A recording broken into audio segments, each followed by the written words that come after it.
Hello and welcome back to the Road to Good Cooking. Today I'm making a new favorite of mine, crunchy Korean chicken wings and crunchy Korean chicken nuggets. Now what makes this recipe so special is the sauce, and I honestly can say the sauce is the boss. And it's made with an ingredient called gochujang. And I apologize to my Korean cooking brothers and sisters if I mispronounce this word, so please forgive me.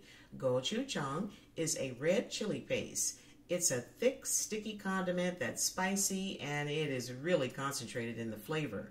It says you should refrigerate it after you open it, and it should last up to 2 years, and it should be delicious. I don't think mine's going to last for 2 years because I've been making Korean hot sauce, and I put that stuff on everything, and it is delicious. I made a batch of sauce, and I put it on some baby back ribs a couple weeks ago.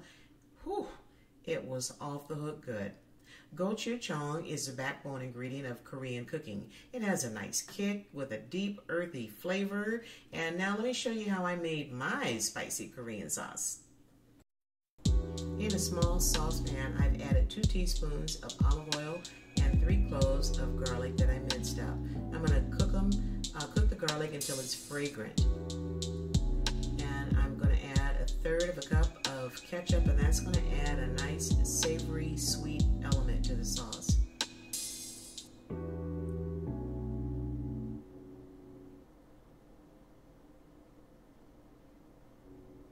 And I'm adding my low sodium soy sauce. Now the first time I made this sauce, I used regular soy sauce, and I'm real sensitive to salt, so I thought it was a little too salty for me. So ever since I've been making it with low sodium soy sauce, and it's just as flavorful, and it just has less salt. Okay, now the sugar just went in, and that's going to add a little bit more sweetness to the sauce.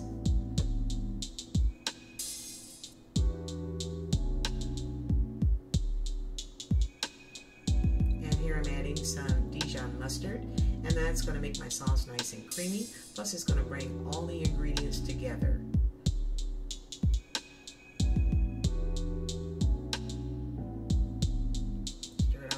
Well combined. And here I'm adding my vinegar. I used rice wine vinegar, but you can use a white distilled vinegar if you wish. And I'm adding the corn syrup. The corn syrup is going to give it a nice shiny finish, and it's also going to add a little sweetener to it.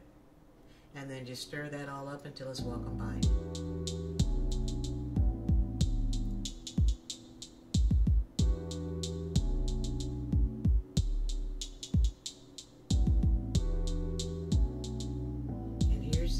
Of the show, that gochujang paste. It looks almost like our tomato paste, doesn't it? I tell you what, I don't know where this has been all my life, but this is the most amazing ingredient I've ever run across, and it is good on everything. I mean, I have been using this sauce, and I put it on chicken, I put it on pork, I put it on beef, and it just works with everything. Now from here I'm going to continue cooking my sauce and give all those ingredients a chance to meld together, and then I'm going to remove it from the heat and cover it with a lid and let it cool off. Then I'm going to store it in the fridge overnight, and I tell you what, the flavor tomorrow of this sauce is going to be absolutely phenomenal. So if you have the time, make this sauce the night before. Here I have 2 pounds of chicken wings. I left the tips on half of the wings, and then I cut the rest into 2 pieces. So I have a flat part and a drumette. I transferred my wings to a large bowl, and I added the cornstarch, the flour, some black pepper, baking soda, and 1 large egg.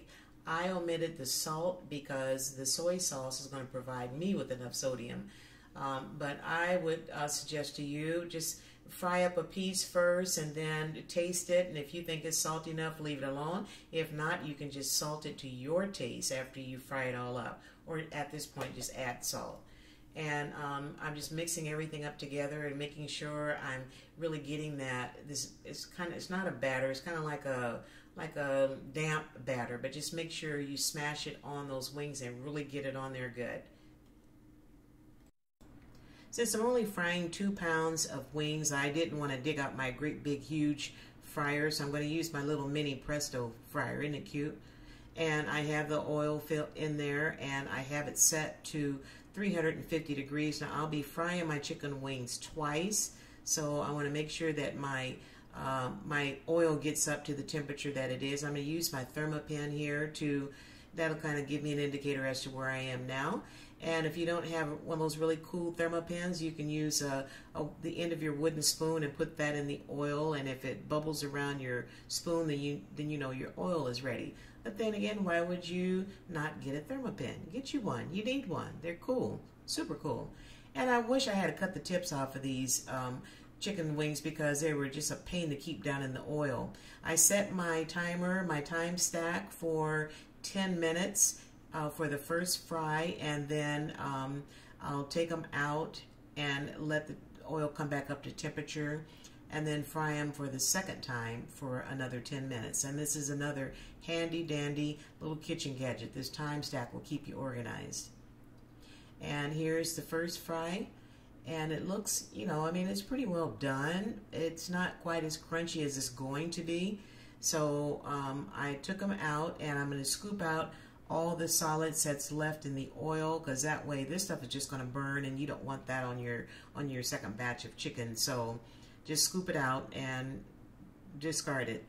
And I'm going to let the oil come back up to temperature, and in a few seconds here I'm going to test it again with my Thermapen, a gadget that you must have. I'm surprised you haven't gotten one already.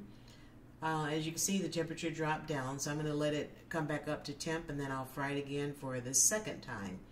And there's no need for you to sit around and watch that, so I'll meet you at the next step. And here's my wings after the second fry, and they are crunchier than all get out. But don't take my word for it. Check this out.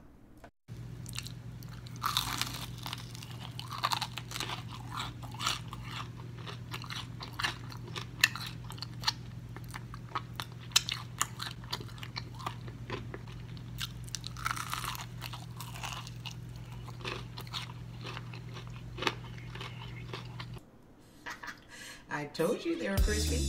Now, whether you make this recipe and leave the wing tips on, or cut them off and divide them into flattened drumettes, either way, this recipe is really super, super good. And if you want to take it a step further, I've made some chicken nuggets, and I had some breasts and some leg meat, so I have a mixture of both light and dark, and it's just absolutely amazing. Give this recipe a try. Your family and your kids especially will absolutely love it. Thank you for stopping by the Road to Good Cooking. Please make sure you stop by my Mukbang channel and have dinner with me so we can polish off the rest of these wings, and leave me a comment if you wish. Make sure you hit that subscribe button and share my link with everyone you know in the universe. Be blessed and keep on cooking.